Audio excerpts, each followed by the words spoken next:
Hi everybody, here's a video I promised you at the beginning of the week.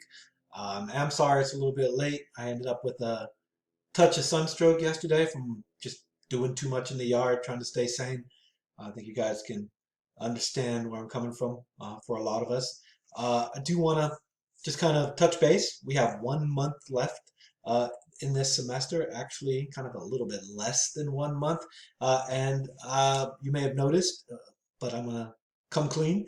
I have definitely slowed this whole unit down. I find that people are having a difficult time finding the motivation and finding the energy and finding the time and finding the resources to complete these assignments.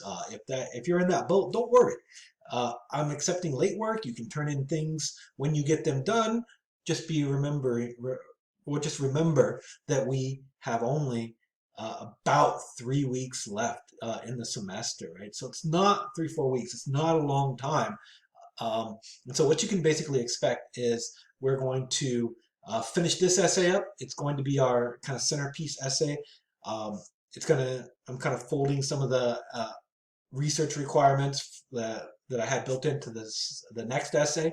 I'm building them into this essay so that we can at least finish strong and everybody will have those skills that they're looking for in 1C or 2B or whatever English class you end up taking next. Okay, I'm guessing this is really the only way to kind of go about that. So like I said, we are taking it slow.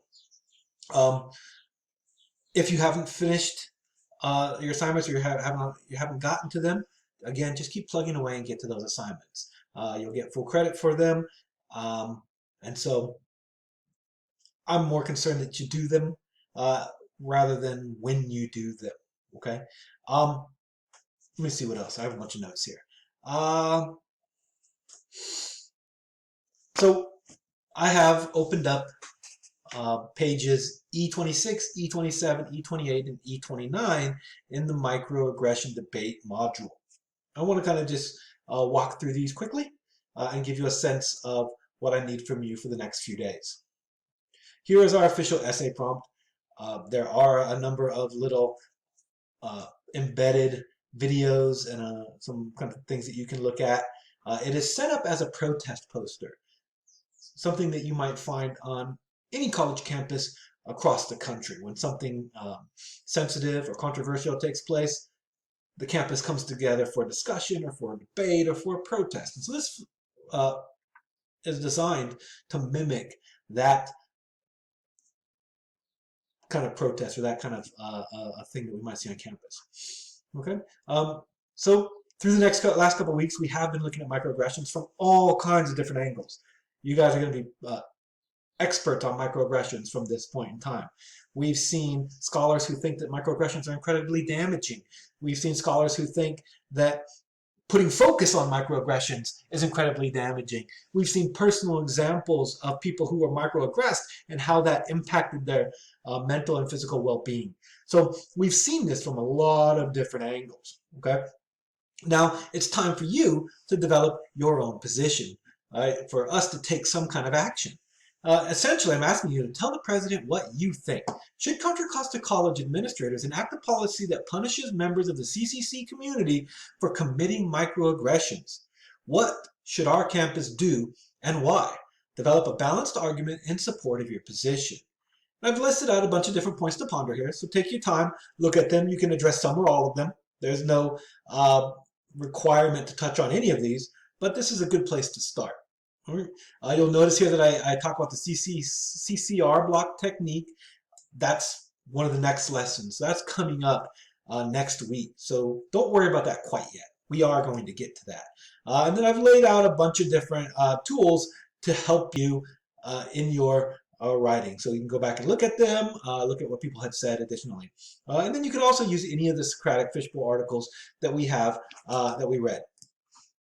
And here's this last bullet point, is the bullet point that is put in to make sure that we satisfy the English 1A requirement to incorporate research into your arguments, right? So here I'm asking you to kind of further broaden your perspective, feature outside research from at least 4 sources. You may gather this research from anywhere, the library, the internet, databases. I only ask that you can verify and justify the authority of the people you choose to work with.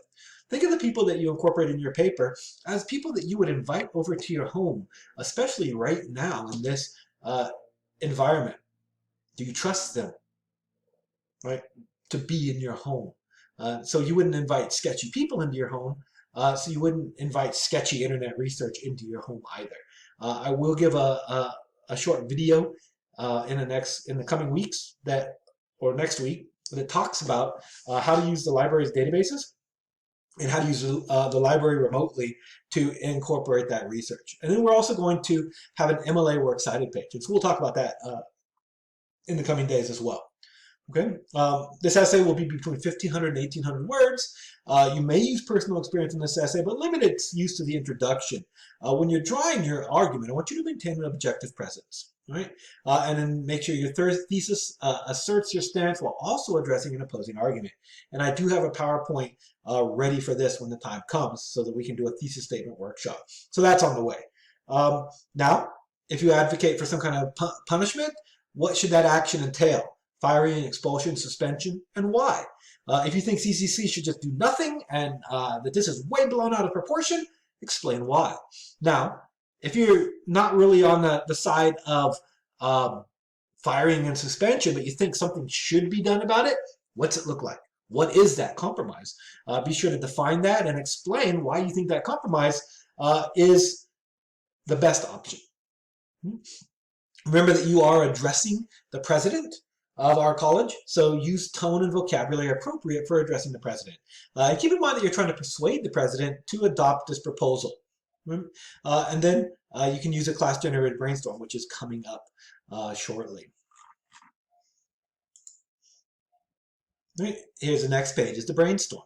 So on this brainstorm, I've incorporated, I've embedded a live Google document. So anybody should be able to click onto that Google document and type into it. Let me know right away if something comes up with this. It's a little bit of a touchy code, but it usually works really well. So if you are having difficulty, let me know immediately. But this is anonymous. And so on one side, I'm just asking you to lay out your arguments supporting a policy against microaggression. What are those points that we've read? What are points that you've come up with that support some kind of a policy, right? And then on the other side, what kind of arguments support no policy against microaggressions, on doing nothing? So the last two articles that we read and the one that you took the quiz on provides a lot of that information. So just kind of go through those articles and lay them out here. Now, if you get here and somebody has put an idea of yours up already, go ahead and comment on that idea. Give your 2 cents, add to the conversation like you've been doing in Hypothesis, just so we can get all of these arguments for and against in one location. Now, once we've done our brainstorm, we're going to read Anne Lamott's Shitty First Drafts. It's a nice little piece on the writing process. It's really funny. Most students really, really like it. And so here I'm just asking you literally to read and comment on at least 2 passages. Of course, you can go above and beyond. And then comment on at least one of your classmates' posts, right? I just want to make sure everybody's reading it. It's funny, and it is actually uplifting and gives a lot of really good advice. So take it to heart and read it for what it is. And then the last page that's open now is your own shitty first draft. So this is your space to start getting your head wrapped around the essay prompt without worrying about being right or wrong, or worrying about the writing, or worrying about grammar, or worrying about spelling. This is just a space to get everything that's going on in your head onto the page, and then we can work with it once it's out of your head, and work with it once it's on that paper. Okay. This is completely free space. I will grade you, so it's worth 10 points of your microaggression essay grade, but it's only going to be determined by word count. So responses of at least 400 words will earn full credit, and so on and so forth. Okay, and I think that's all that I have set up for you guys to do at this point in time. So we can see that goes to April 29th. So I really want you to spend this week getting caught up and figuring out what it is that you think about the topic. And then over next weekend, we'll start the process. We'll start with the introduction, we'll get a thesis statement, and then we'll learn about those CCR blocks, and you'll incorporate those, and we will build this essay piece by piece by piece. So I'm hoping to make it as attainable as possible and as painless as possible so that we can all get through it and be successful. All right. If there's any questions, of course, you know where to find me. Office hours, lab time, or email. I've been good about responding to people's emails almost right away, and I'll continue to do that. We're at the crunch time right now, so it really is time to get this semester finished. It's kind of a crappy semester. It's, I don't have to tell you, but we're in it. Let's win it. Let's make it work. Now, if you're someone who is finding it difficult to do this, talk to me right away, and let's figure out your options so that we can protect you from any kind of undue ramifications, okay? Stay safe. Talk to you soon.